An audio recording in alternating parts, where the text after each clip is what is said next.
سعيد المصطفى بلغ مقاصدنا رب ولا حمد يا ولي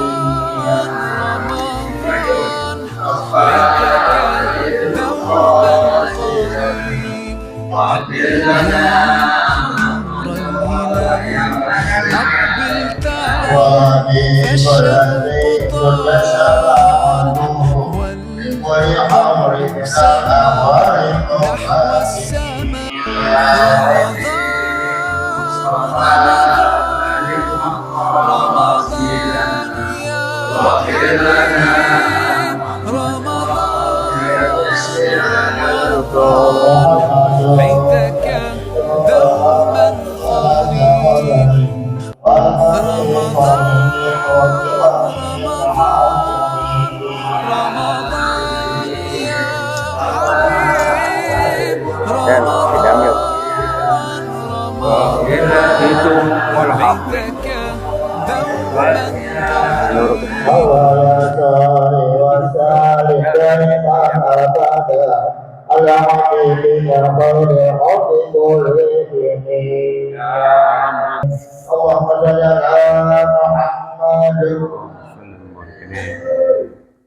Assalamualaikum warahmatullahi wabarakatuh.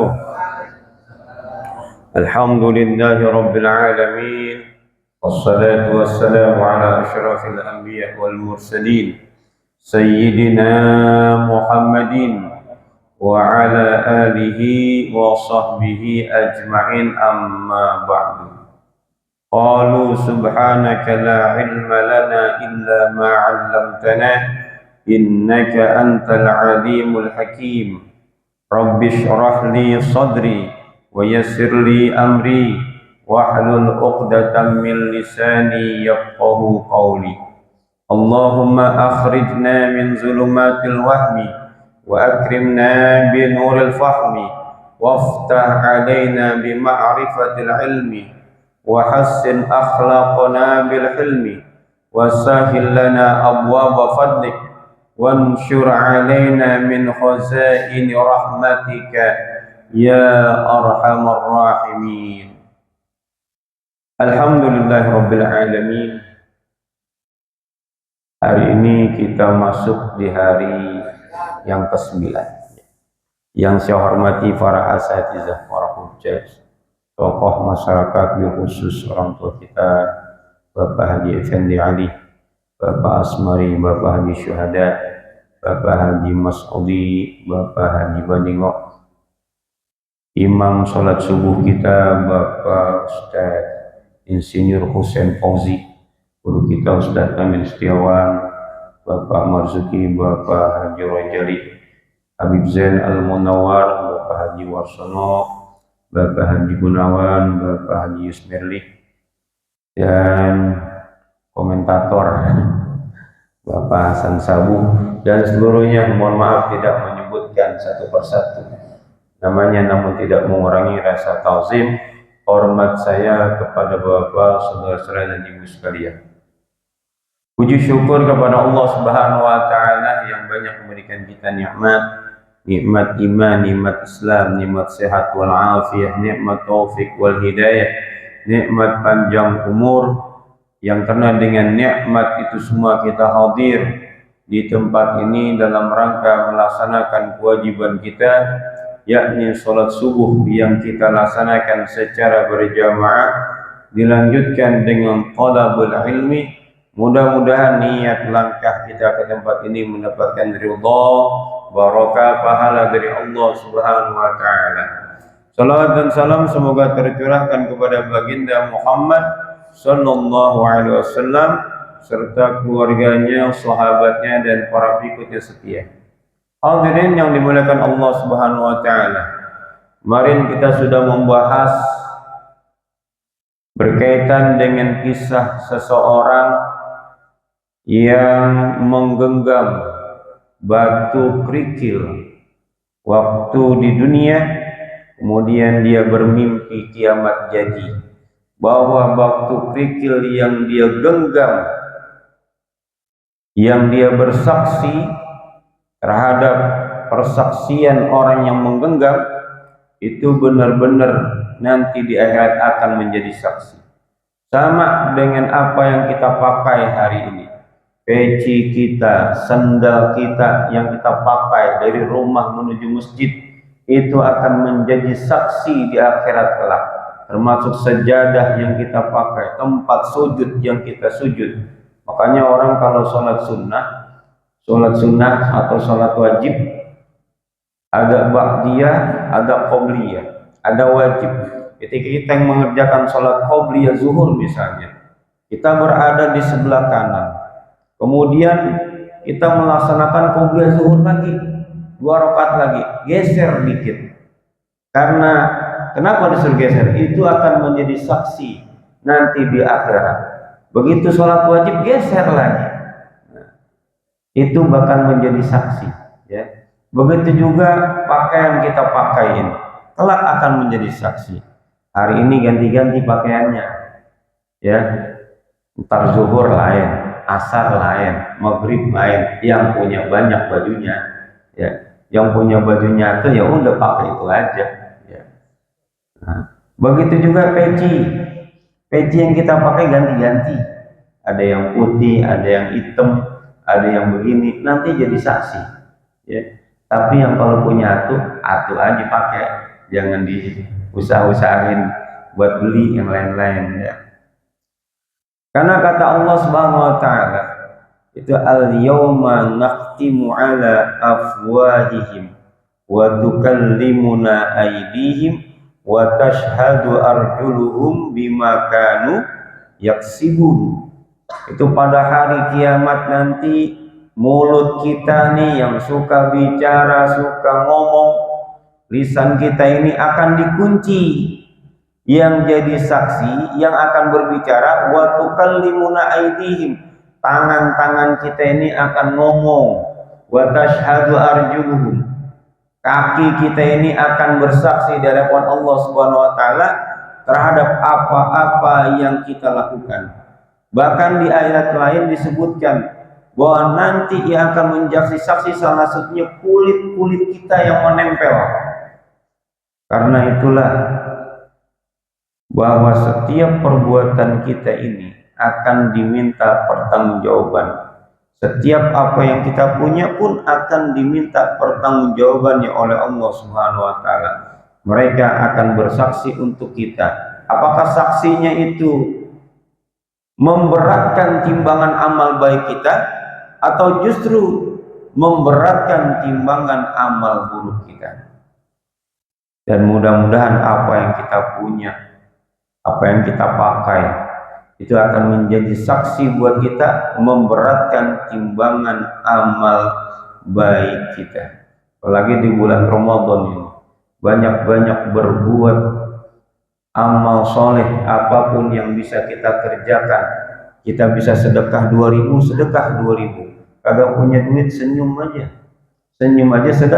sedekah, gitu kan? Senyum aja sedekah. Pokoknya jangan buat keburukan di bulan Ramadan ini, buat kebaikan yang memang itu baik lakukan. Termasuk misalnya kita mau buka puasa, ini nggak ada makanan, cuman ada air di rumah, bawa aja air dari rumah, ya, bawa dari rumah ke masjid, ya. Ada yang bawa teh, ada air putih, ada yang bawa tentengannya apa, lontong 10, goreng-gorengan 10, apa aja yang bisa kita bawa. Kurma kita bawa dari rumah misalnya 7 batu, ya jangan 7-7-nya dimakan buat diri sendiri, bagi atu-atu. Jadi apapun yang bisa kita perbuat di bulan suci Ramadan ini, lakukan, ya. Apalagi amalan-amalan lain. Ini salah satu hadis Nabi Muhammad SAW, al-jannatu mushtaqatun ala arba'ati nafar. Surga itu rindu, kangen sama 4 golongan. Ini saya belum baca kitab, saya nggak bawa kacamata. Saya kagak ngelihat soalnya, ya. Nggak ngelihat, nggak bawa kacamata. Ini lagi diambilin sama Adit. Jadi untuk nunggu orang yang bawa kacamata, ya saya ngomong yang lain dulu dan bahasnya, ya. Al-jannatu mustaqatun, ala arba'ati nafar. Surga itu rindu kangen sama 4 golongan. Kita termasuk 4 golongan ini apa kagak? Yang pertama talil Quran, orang yang senantiasa melazimkan dirinya membaca Al-Quran, apalagi di bulan Ramadan ini. Saat saya hanya bisa baca abatah, baca. Saya hanya bisa baca qul huwallah, baca. Saat saya hanya bacanya terbata-bata, baca. Karena apapun bacaan yang kita baca dari Al-Quran itu punya nilai. Hanya Al-Quran yang dibaca itu dianggap ibadah sama Allah Subhanahu wa taala dan dihitung per hurufnya itu luar biasa. Kalau di bulan biasa 10, di bulan Ramadan 100 kali. Makanya amalan yang paling enak, paling gampang itu baca Quran. Cuma baca Quran itu bikin malas terkadang, ya. Apalagi kalau bacanya banyak, ya. Pada waktu baca, oh gampang. Begitu sudah beberapa baris, udah mulai itu matanya muap-muap, ya. Matanya muap-muap, ya. Untuk yang lain, yang kedua, ketiga kita dibahas, ya. Kita lanjut ke kitabnya dulu, ya. Bismillahirrahmanirrahim. Qala al-musannif rahimahullah ta'ala wa adaman naf'a bihi wa bi'ulumihi wa bi asrarihi fid darain. Wa hukiya al-imam az-zahid sayyid al-mufti rahmatullahi alaihi min abihi al-mufti rahmatullah ta'ala alaihi. Qala inna Musa salatullahi alaihi naja rabbahu faqala ya Rabb khalaqta khalqan wa rabbaitahum bi ni'matika wa rizqika thumma taj'aluhum yawmal qiyamati fi nari ila akhirih wallahu ta'ala bissawab. Lanjutan dari pembahasan kemarin, dikisahkan ada seorang imam yang zuhud, tuan kami yang merupakan mufti. Mufti itu orang yang suka memberikan fatwa halal haram boleh enggak, nah mufti. Semoga Allah merahmati kepadanya dari bapaknya yang juga seorang mufti. Semoga Allah merahmatinya. Dia berkata, inna Musa salatullahi alaihi naja rabbahu. Sesungguhnya Nabi Musa alaihi salam dia bermunajat kepada Tuhannya, berbicara kepada Tuhannya. Karena gelar Nabi Musa itu yang terkenal adalah kalamullah. Wa kallamallahu Musa taklima. Nabi Musa itu sering berbicara dengan Allah Subhanahu wa taala. Faqala, dia berkata, ya Rabb, khalaqta khalqan wa rabbaitahum bi ni'matika wa rizqika. Wahai Tuhanku, Engkau menciptakan makhluk, Engkau memelihara mereka, bi ni'matika wa rizqika. Engkau kasih nikmat kepada mereka, Engkau kasih rizki kepada mereka. Ini termasuk kita. Kita dikasih nikmat sama Allah, dikasih rizki sama Allah, dipelihara oleh Allah Subhanahu wa taala. Tsumma taj'aluhum yawmal qiyamati fi narika. Kemudian Nabi Musa ini menyanggah, mengapa udah kamu kasih nikmat, udah Engkau ya Allah kasih rizki, tapi di akhirat Engkau jadikan mereka masuk neraka? Kata Musa, ini aneh. Di dunia Engkau kasih nikmat, kasih rizki, pelihara mereka, di akhirat kok malah disiksa. Bukan dikasih nikmat lagi. Tujuannya apa sebenarnya? Kira-kira begitu dah. Fa'auhallahu ta'ala ilaih. Kemudian Allah memberikan wahyu kepada Nabi Musa.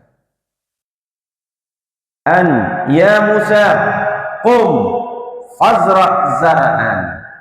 Musa, bangun. Suruh bangun sama Allah. Dia habis sujud, doa sama Allah, ngobrol sama Allah. Bangun. Fazra' zar'an. Tanamlah tanaman. disuruh nanam, suruh jadi petani itu, nanam apa kayak nanam sesuatu yang bisa nanti menghasilkan, tanam entah buahan atau sayuran, tanamlah, karena itu suatu perintah. Fazara'ahu wa saqahu wa qama alaihi hatta hasadahu wa dasahu.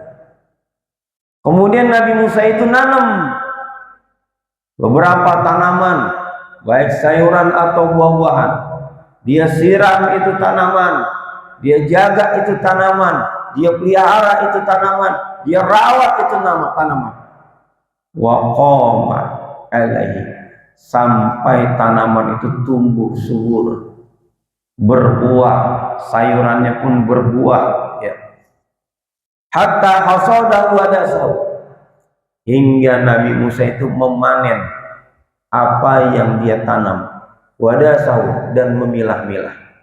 Kalau ada buahan misalnya, dia nanam durian misalnya, duriannya durian varietas bagus. Ada musangking, ada blackthorn, yang bagus dipisahin sebelah kanan, yang tidak bagus dipisahin sebelah kiri. Kemudian ada pisang, ya, pisang raja ada nggak zaman dulu ya? Pisang dia pisahin, yang bagus, yang besar dia pisahin, yang jelek dia pisahin. Begitu juga sayur-sayuran, sayuran yang segar, yang tumbuhnya bagus dia pisahin ke kanan, kemudian yang jelek dia pisahin ke kiri. Yang kanan dimanfaatkan oleh Nabi Musa, oleh umatnya, dan lain sebagainya. Sementara yang jelek ini tidak dimanfaatkan, dibuang kira-kira. Ya. Faqala lahu, kemudian Allah berkata kepada Nabi Musa, ma fa'alta bizir'ika ya Musa, apa yang engkau perbuat dengan tanamanmu, wahai Musa? Artinya, kok engkau memilah-milah? Kan semuanya itu engkau yang tanam. Dari yang engkau tanam, engkau pelihara, tumbuh tuh, ya, buah-buahan, sayur-sayuran, baik itu yang bagus maupun yang jelek, ataupun yang besar ataupun yang kecil, yang segar ataupun yang busuk, kan kamu yang nanam. Kok kamu pilah-pilah kira-kira gitu lah. Ya. Qala rafa'tu, saya memanennya ya Allah. Qala Allah Ta'ala, amma tarakta minhu syai', bagaimana engkau meninggalkan tanaman-tanaman yang sedikit itu? Artinya tanaman-tanaman yang jelek, ya, itu kamu tinggalin, kamu buang, hasilnya kamu buang. Kenapa kamu buang? Padahal kan kau yang tanam. Ini logikanya Nabi Musa. Nabi Musa tadi seolah-olah menggugat Allah. Ya Allah, engkau kan ngasih rizki sama makhluknya, pelihara, kok di akhirat kau siksa? Nah, Allah balikin tuh, suruh nanam, ya. Ada tanaman yang bagus, ada tanaman yang jelek. Kenapa kau buang yang jelek? Kau ambil yang bagus saja. Nah, kira-kira begitu. Apa kata Nabi Musa? Ya Rabb, ma taraktu illa ma la khaira fi. Ya Rabb, tidaklah aku tinggalkan buah-buahan itu, tanaman-tanaman itu, sayuran-sayuran itu, kecuali yang tidak ada kebaikan di dalamnya, yang tidak ada manfaatnya di dalamnya. Jadi yang disingkirin Nabi Musa itu hasil tanaman yang jelek, dibuang, agak dipakai.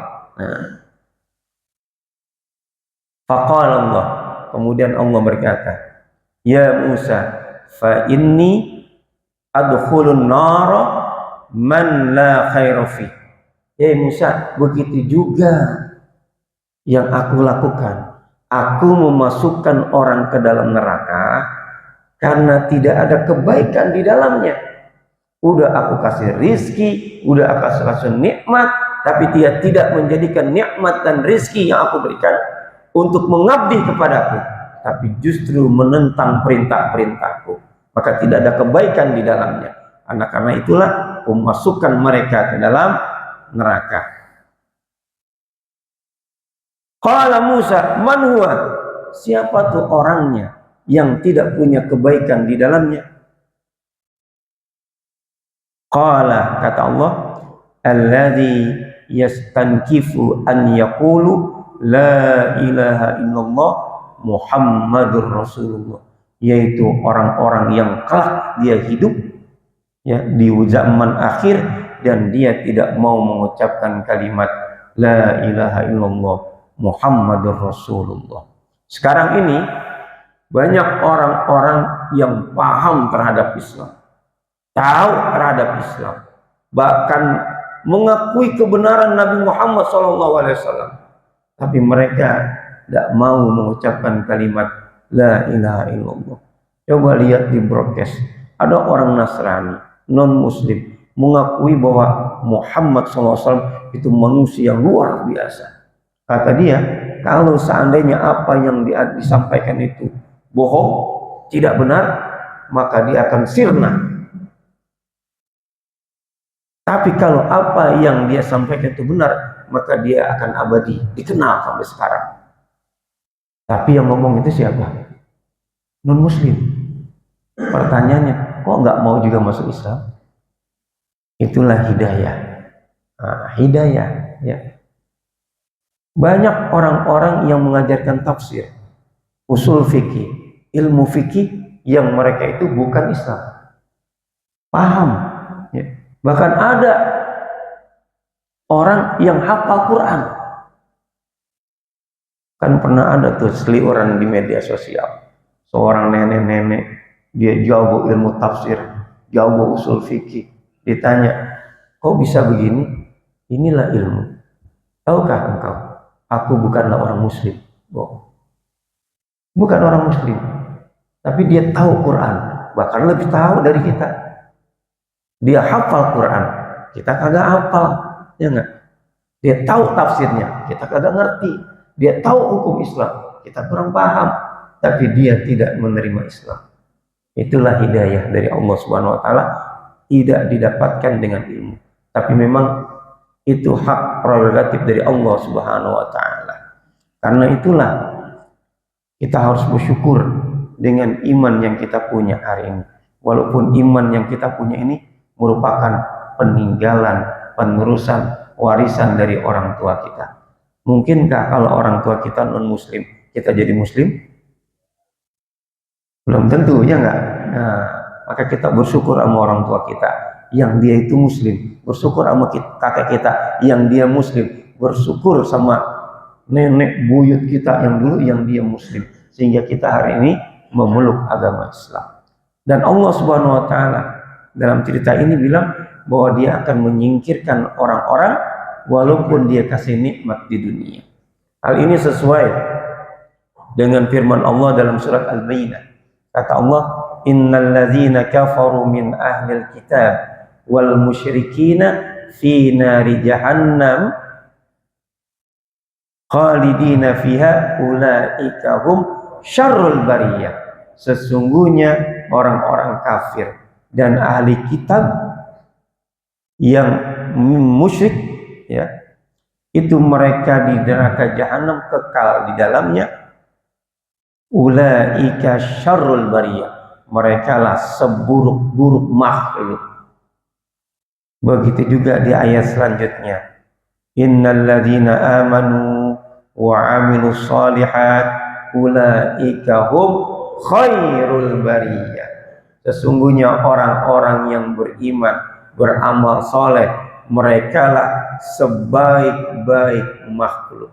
Karena dia sebaik-baik makhluk, apa balasannya? Jazaohum inda rabbihim jannatu adnin tajri min tahtihal anhar khalidina fiha abada radhiyallahu anhum wa radu an. Dzalika liman khasyiya rabbah. Sesungguhnya orang-orang yang beriman, beramal soleh, mereka itulah sebaik-baik makhluk.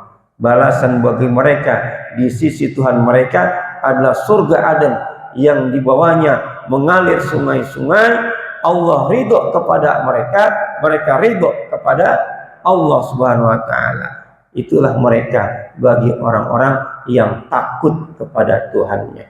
Bersyukurlah kita hari ini menjadi umat Islam yang mengucapkan kalimat la ilaha illallah Muhammadur Rasulullah, beriman kepada Allah, beramal soleh. Mudah-mudahan kalimat la ilaha illallah Muhammadur Rasulullah menjadi penutup ucapan kita ketika malaikat Israel menjumpai kita untuk mencabut nyawa kita. Amin amin ya rabbal alamin. Mudah-mudahan yang sedikit ini bermanfaat, khususnya bagi saya pribadi dan jamaah pada umumnya. Lebih kurang mohon maaf. Assalamualaikum warahmatullahi wabarakatuh. Al-Fatihah. صراط الذين أنعمت عليهم غير المغضوب عليهم ولا الضالين. استغفر الله العظيم استغفر الله العظيم استغفر الله العظيم. Bismillahirrahmanirrahim. Alhamdulillahirabbil alamin. Allahumma shalli wa sallim ala sayyidina Muhammad wa ala ali sayyidina Muhammad. Allahumma atina bil ilmi wa zayyinna bil ilmi wa qina bit taqwa wa ja'alna bil afiyah. Allahumma hasin akibatana fil umuri kulliha wa jirna min rizqika wa zabil akhirah. Allahumma hdina bi huda wa ja'alna mimman yushari'u fi ridha wa la tu'alina wa la siwa wa la taj'alna mimman khalaqa Wa hasbunallahu wa ni'mal wakeel wa ni'mal mawla wa ni'mal nasir. Wala haula wala quwwata illa billahil azim. Allahumma inna nas'aluka ridha wal jannah wa na'udzubika min sakhatika wan nar. Allahumma innaka huwal karim tuhibbul afwa fa'fu anna ya karim. Rabbana atina fid dunya hasanah wa fil akhirati hasanah wa qina adzabannar. Wa sallallahu ala sayyidina Muhammad wa ala alihi wa sahbihi ajma'in. Walhamdulillahi rabbil alamin. Sallallahu